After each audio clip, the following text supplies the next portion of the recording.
happy weekend. I hope you're all well, all my family, friends and followers.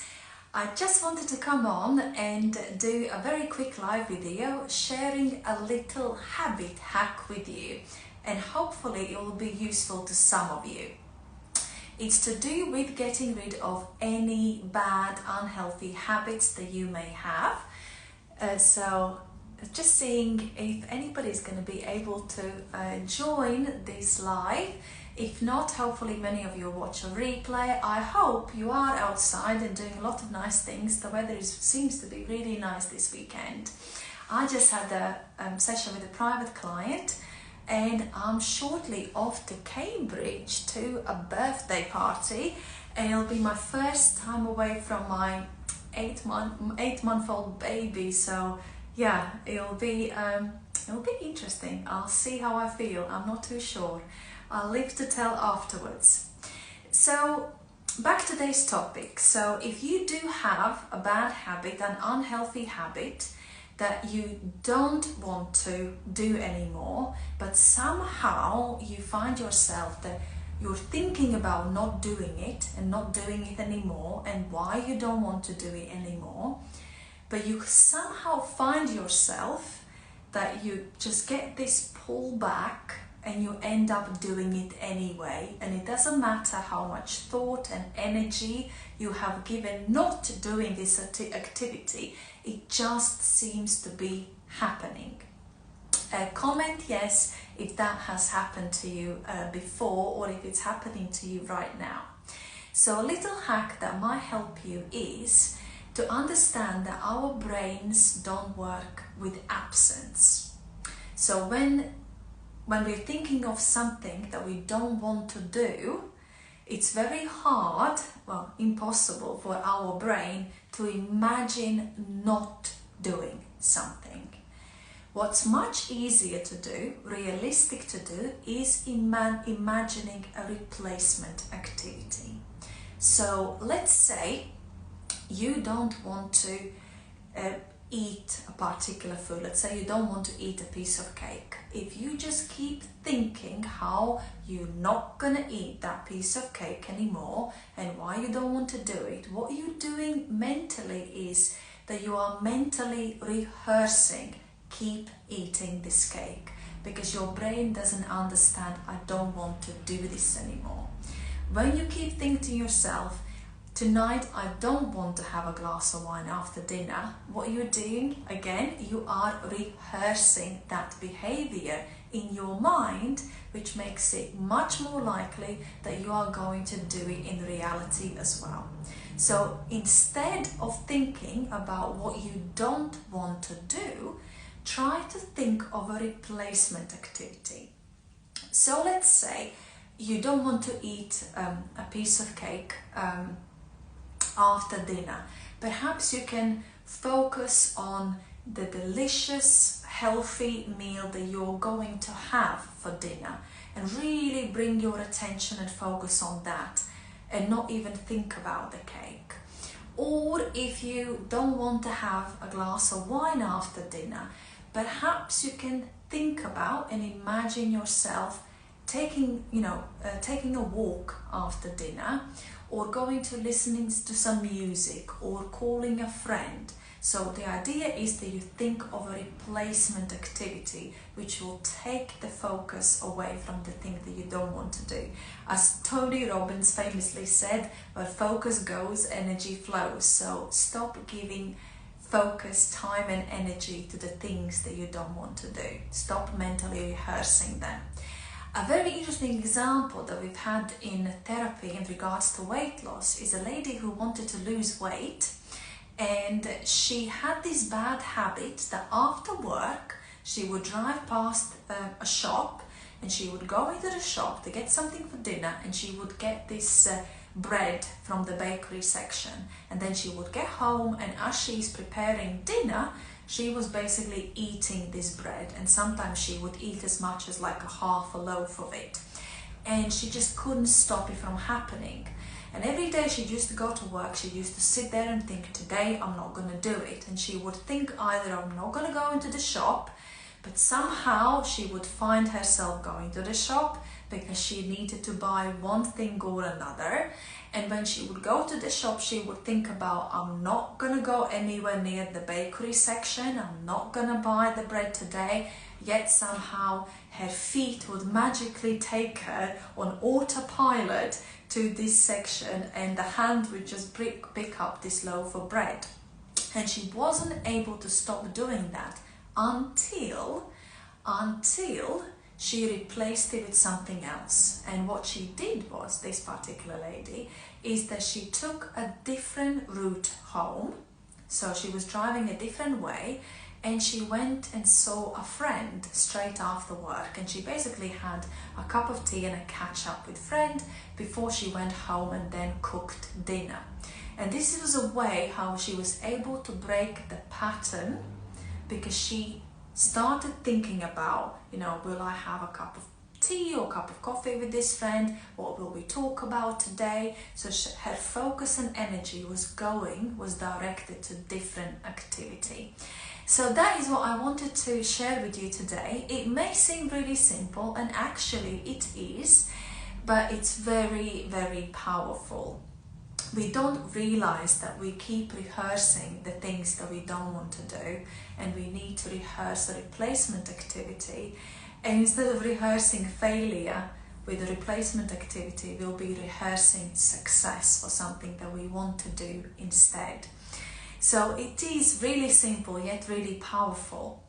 Also the power of words, the way we speak to ourselves, the things that we keep reaffirming to ourselves. And we sometimes don't realize, that the kind of words, the kind of language that we are using.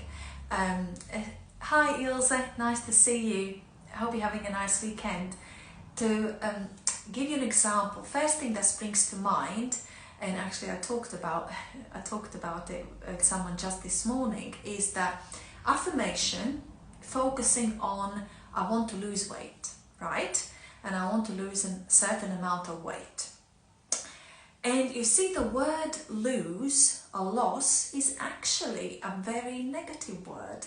It's quite loaded negative word. If you think about it, most of us don't wish to lose things. We don't want to lose our car keys.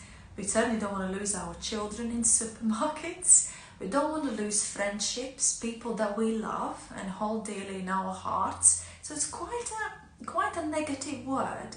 So keeping, this affirmation, I want to lose something, I want to lose something. Maybe your body is feeling, well, I don't want to lose anything, and then changing that to perhaps I'm going to get healthy and fit and strong. You'll notice it's a very different energy in your body, and that feels really positive. Yes, I want to feel strong. I want to feel fit and toned, and that's a very different energy. So just maybe start bringing your awareness around the language that you use, and whether you try to keep rehearsing negative things instead of rehearsing, positive habits that you wish to implement. So that's my short message that I wanted to pass on today. If you are someone who wants to transform their lives, whether it's weight loss or any kind of personal goals that you may have, you may want to check out my website, which is in my bio, thebtramp.com. I have different workshops, masterclasses and programs that can help you transform your life from your waist to your personal life, whether it's relationships or it's even business.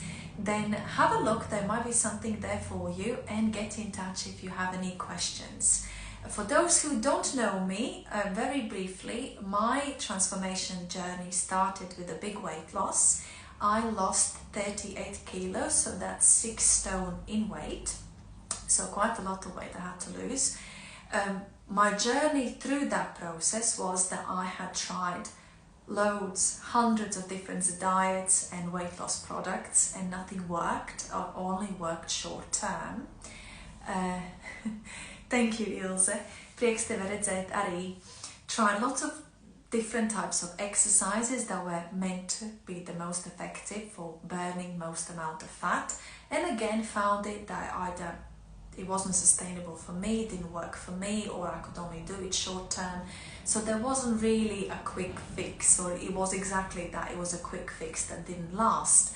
And it wasn't until I actually started studying psychotherapy, I came across weight loss psychology.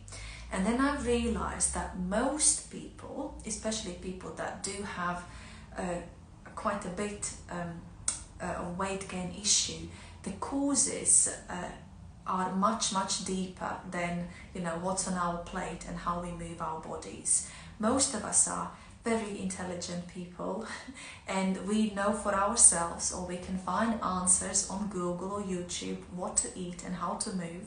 It really isn't that difficult. Most people will know that, let's say, a salad or, you know, root vegetable casserole is going to be better for their waistline and their health than a burger or a pizza.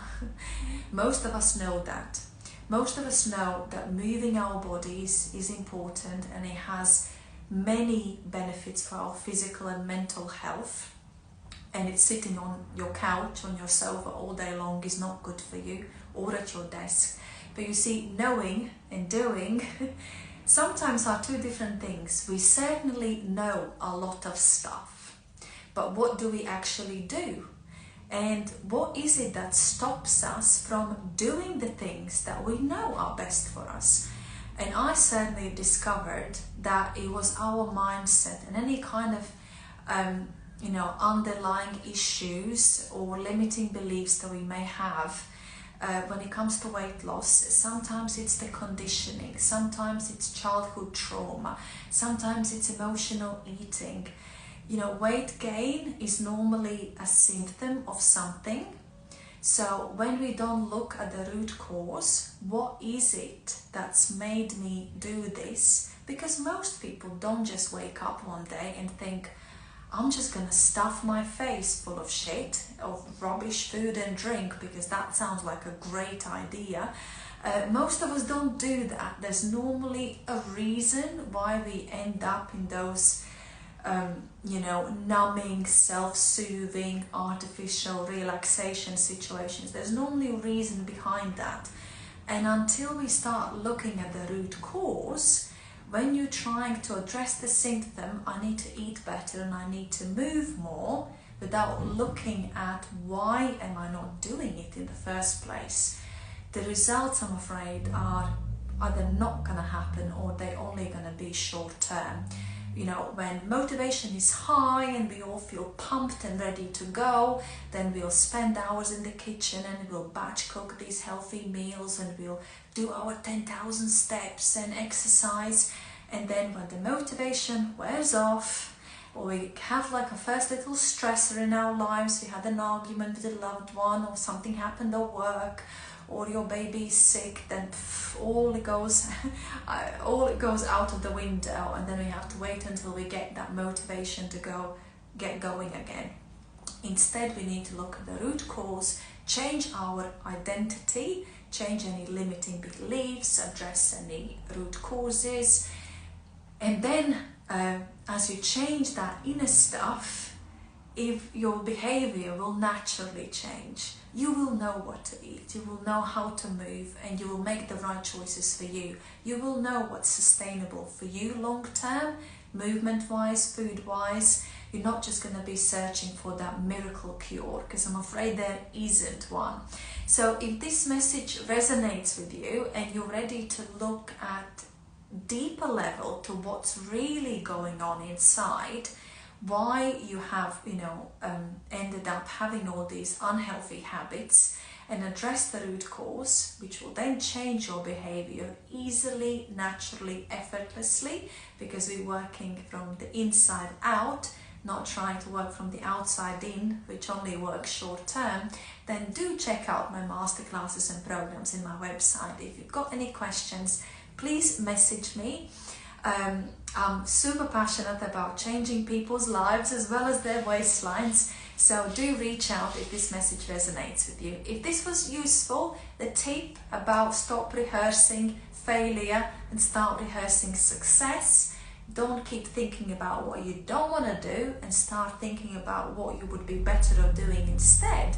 then please give this video a heart so I know what kind of content people enjoy the most, so I can come back and do more of similar content. Have a fantastic weekend. I shall love you and leave you. Be healthy, be happy, be you. Bye for now.